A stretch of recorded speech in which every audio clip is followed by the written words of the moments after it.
Mesdames, Messieurs, samedi 8 mai 2021, la France célèbre le 76e anniversaire de la capitulation et la victoire sur l'Allemagne nazie sans condition.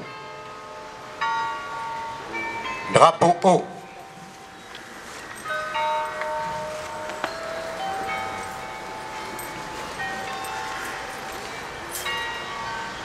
Dépôt de gerbes simultané.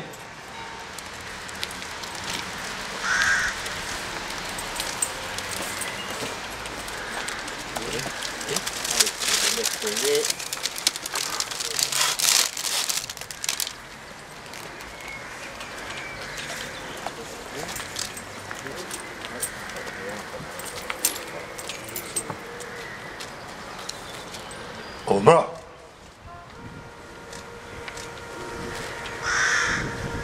Ils étaient bâtissants, ils étaient des milliers, les yeux maigres tremblants dans ces wagons tombés, qui déchiraient la nuit de leurs ongles battants. Ils étaient des milliers, ils étaient bâtissants. Ils se croyaient des hommes, n'étaient plus que des nombres, depuis longtemps leur dé avait été jeté.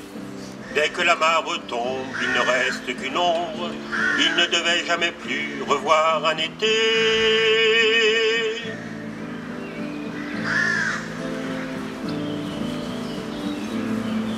La fuite monotone et sans hâte du temps survivra encore un jour, une heure obstinément. Combien de tours de roue, d'arrêt et de départ qui n'en finissent pas de distiller l'espoir. Ils s'appelaient Jean-Pierre, Natacha ou Samuel. Certains priaient Jésus, Jéhovah ou Vishnu. D'autres ne priaient pas, mais qu'apporte le ciel. Ils voulaient simplement ne plus vivre à genoux.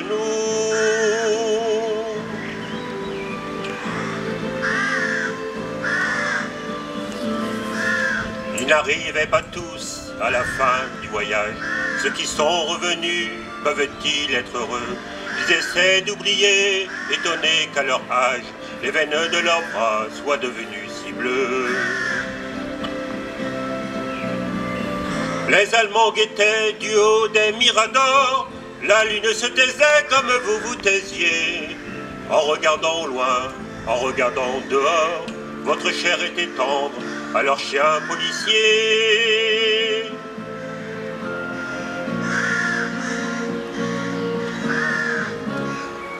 On me dit à présent que ces mots n'ont plus cours, qu'il vaut mieux ne chanter que des chansons d'amour, que le sang sèche vite en entrant dans l'histoire, et qu'il ne sert à rien de prendre une guitare. Mais qui donc est de taille à pouvoir m'arrêter? L'ombre s'est faite humaine, aujourd'hui c'est l'été. Je twisterai les mots s'il fallait les twister, pour qu'un jour vos enfants sachent qui vous étiez.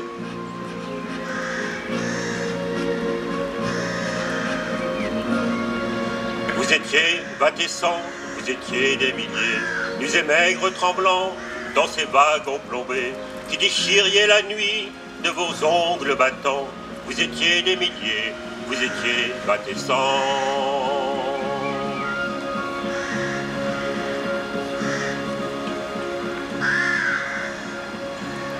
Mandaté par le commandant Daniel Campin afin de faire remettre à Daumont Kevin le diplôme pour 3 années de fidélité à la fonction de porte-drapeau. Kevin Daumont succède à son illustre prédécesseur Michel Joran, qui a porté notre drapeau, le drapeau de l'association de l'AOR, pendant 50 années. 50 années. Voilà. Je vais donc appeler Michel Joran pour qu'il remette ce diplôme à son jeune successeur.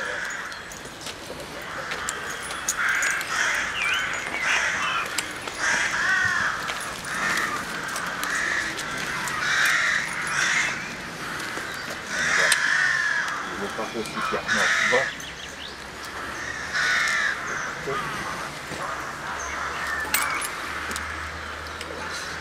Première médaille de porte-drapeau que j'ai eue.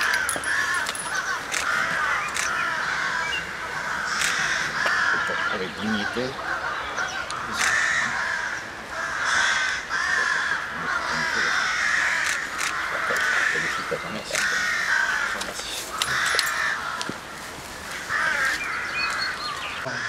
La patrie.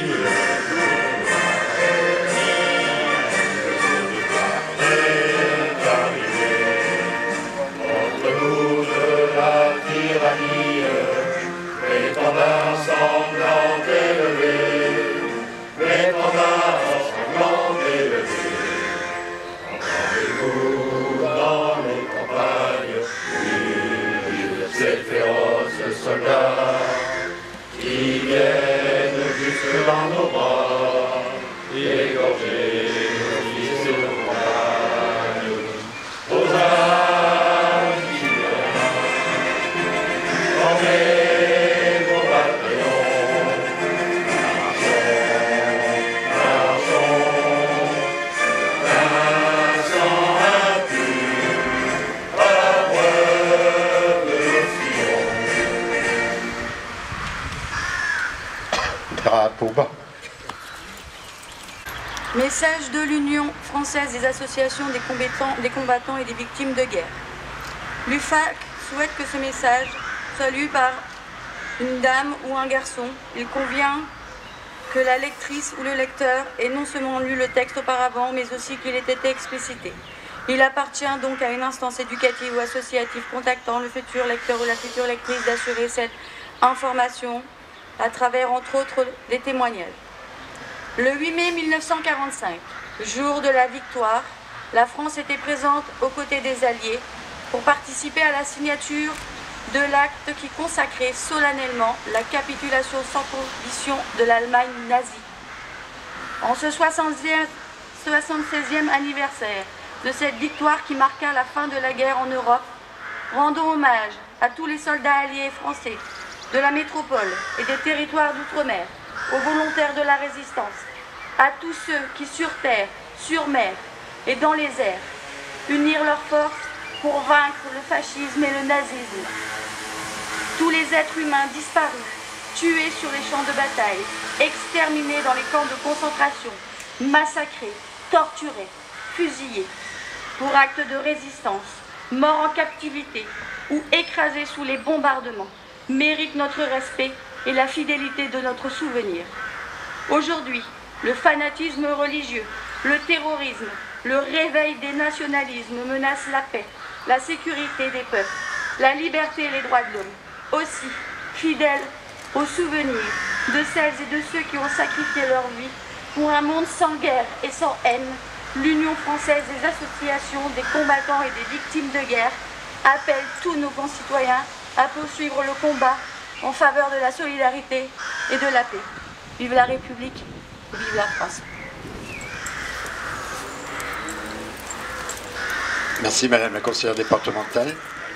Monsieur Jean-Pierre Plinguier, président des anciens combattants. Il y a 76 ans, le 8 mai 1945, le régime nazi capitulait après un conflit de 5 années, le plus meurtrier et le plus barbare de notre histoire. Ce conflit a causé des dizaines de millions de morts et de centaines de millions de blessés, physiquement, mais aussi moralement. Un monde à jamais changé et marqué de ce que la folie peut apporter de pire. Les histoires se sont longtemps écharpées sur le rôle de la France, tantôt collabo, tantôt résistante. La réalité, nous le savons aujourd'hui, a été bien plus complexe. C'est ce chemin difficile de regard sur soi, d'autocritique essentiel au devoir de mémoire et à la transmission de nos valeurs que nous devons de perpétuer. Ce 8 mai 1945 a clos le chapitre le plus sombre de l'histoire du monde. Soldats, civils, cette guerre immonde n'aura épargné personne jusqu'à trouver des boucs émissaires et lancer la plus ignoble des entreprises de mort. Cette victoire, nous la devons à notre armée, à nos alliés aux résistants. Le 8 mai 1945 restera à jamais la date de la victoire de la liberté sur l'aliénation. C'est la page qui se tourne pour reconnaître le crime contre l'humanité. C'est la victoire des droits de l'homme contre l'infamie et la barbarie. Au lendemain de cette guerre, l'Europe et ses peuples furent d'une force incroyable. Plus que jamais, un tel drame ne se reproduise.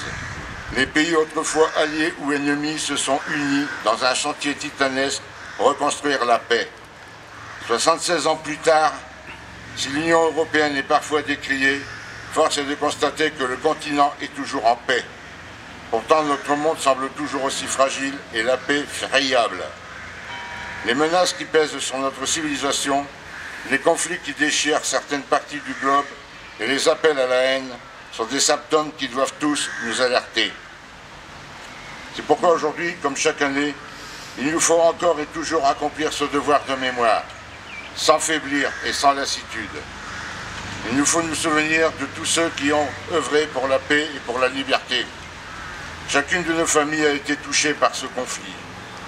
Je terminerai en rappelant que la paix reste un combat de chaque instant. Si ce conflit a démontré le pire de l'humanité, l'hommage que nous rendons aujourd'hui doit aussi nous rappeler que la paix est l'affaire de tous et que l'homme est aussi capable des plus beaux miracles. J'aimerais associer à cette journée une pensée particulière pour notre ami Jean-François Nicot, porte-drapeau des médias militaires de Leucateau, décédé récemment. Et je vous réclamerai une minute de silence. Drapeau haut.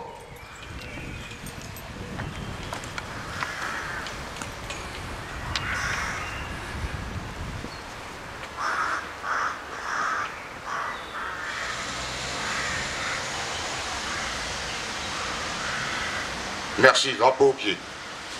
Je vous remercie de m'avoir écouté. 8 mai 1945. Par deux fois, l'Allemagne a signé sa capitulation sans condition. Pour l'Europe, la délivrance est là. La guerre est finie, enfin. Après tant de souffrances et de désolation, après tant d'espérance et de lutte acharnée, même les épreuves les plus douloureuses ont une fin. Même les tempêtes les plus dévastatrices s'achèvent. Une joie bouleversée emplit les cœurs. Les drapeaux ornent les fenêtres. Les embrassades se noient dans la liesse populaire. Derrière les larmes de joie, celles de la peine affluent. Personne n'oublie les villes ruinées, les vies dévastées. Personne n'oublie que l'humanité a payé le plus lourd tribut de son histoire. Notre monde en fut à jamais changé. La Seconde Guerre mondiale est une rupture pour notre civilisation qui se sait encore davantage fragile et mortelle. 76 ans plus tard, reliés par notre mémoire commune et épris de la même reconnaissance, nous nous unissons par la pensée et par notre hommage pour saluer le souvenir de ceux et de celles qui ont combattu et abattu le fléau nazi. Pour notre pays, rien n'est plus simple. Ce combat prit de nombreux virages et la victoire mille chemins. Malgré les ardents soldats de Montcornet, d'Abbeville, des Alpes, de Saumur et de tous ceux de 40, l'ombre de l'occupation, de la division, puis de la collaboration a jeté son voile obscur sur la France. Il y a 80 ans, en 1941, les flammes bleues de la résistance brillaient déjà. Le flot du refus et de l'espérance montait tandis que la répression forgeait son funeste souvenir. Au champ de Souges et au Mont Valérien, la France libre recevait ralliement des territoires ultramarins et poursuivait son inlassable épopée. Dans les sables de Koufra, elle nouait un pacte avec la victoire et par la voix du colonel Leclerc, qui regardait déjà vers Strasbourg.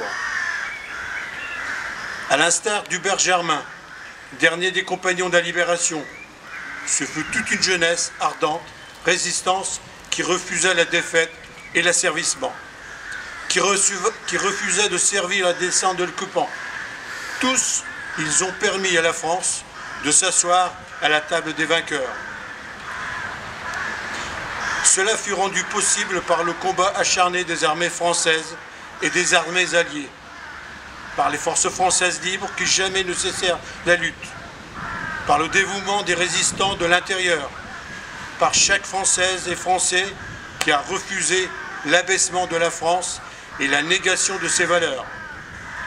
Notre gratitude demeure indéfectible.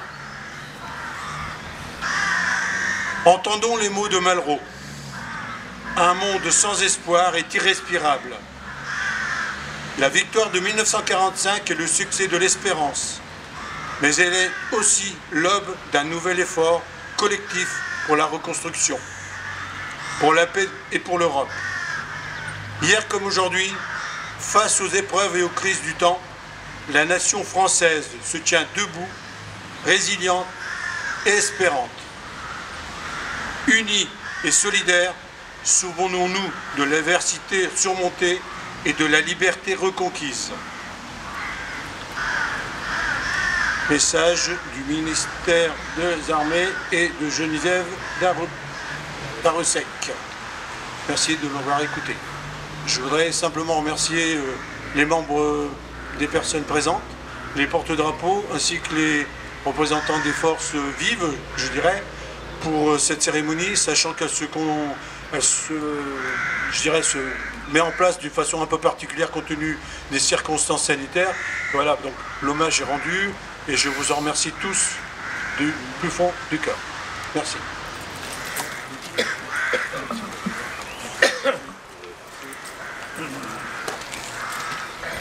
Merci pour la participation.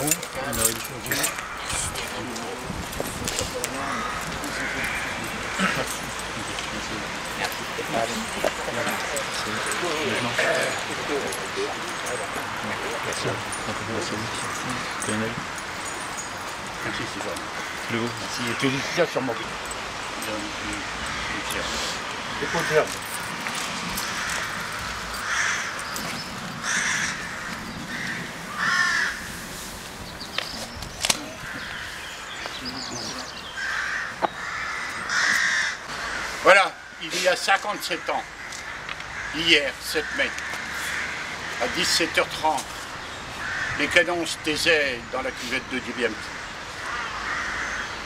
La bataille, qui avait duré 170 jours, se terminait. Ce fut un drame. L'armée française, dans son ensemble, parce que c'était une armée encore des colonies, on peut dire, il y avait énormément de gens, d'Africains, surtout de Vietnamiens d'ailleurs, qui étaient engagés dans les régiments, se sont battus vraiment avec une force et un courage énorme. Les Français étaient 10 000 au départ, pour stopper le corps de bataille vietnamien, Viet, qui devait aller vers le Laos, qui lui était au nombre de 40 000. Donc les Français se battaient 1 contre 4. Mais en toute logique, le carreau tranché aurait dû tenir. Le simple problème, c'est qu'on n'a pas écouté les renseignements et que les renseignements avaient dit que le Viet Minh avait de l'artillerie. Et en fin de compte, cette bataille n'a pas été perdue par les hommes, mais elle a été perdue par l'artillerie. C'est ainsi. Alors, le 7 mai, sur 13 000 combattants qui étaient encore dans la cuvette, enfin, oui, qui avaient combattu, il en restait 10 000. 3 000 étaient morts pendant ces 170 jours. Les 10 000 restants sont naturellement faits prisonniers du Viet Minh. Pour eux commence une marche qui va durer 2 mois environ, vers les camps de prisonniers à 700 km, dans le Tonkin. Leur emprisonnement ne va pas durer très longtemps. Ça va durer 4 mois, en tout et pour tout. Mais pendant ces 4 mois, sur ces 10 000 prisonniers, 7 000 vont disparaître, vont mourir. Oh, les Vietnamiens ne sont pas... Les Viet ne sont pas des gens virulents. Non, non. Non, non. On les oblige à marcher. Mais on ne leur donne pas à manger. Pour les blessés, parce que les blessés doivent marcher également. Ils n'ont pas de soins. Ils ne reviendront donc, des combattants de Dien Bien Phu, des camps de prisonniers, ne reviendront que 3 000 hommes. J'ai eu encore l'honneur d'aller saluer l'un de nos anciens, parce que pour nous, parachutistes, cette bataille est très importante. Pratiquement toutes les unités parachutistes ont été représentées à Dien Bien Phu. Et nous avons, dans le comité du camp Brésil de la Légion d'honneur, encore un ancien du 1er BEP, bataillon étranger de parachutistes, qui a fait cette bataille et qui a été largué 2 fois sur Dien Bien Phu. Parce qu'il fut d'abord blessé, évacué sur Hanoï, et il est ressauté sur Dien Bien Phu, fait prisonnier, et il a survécu au camp Viet.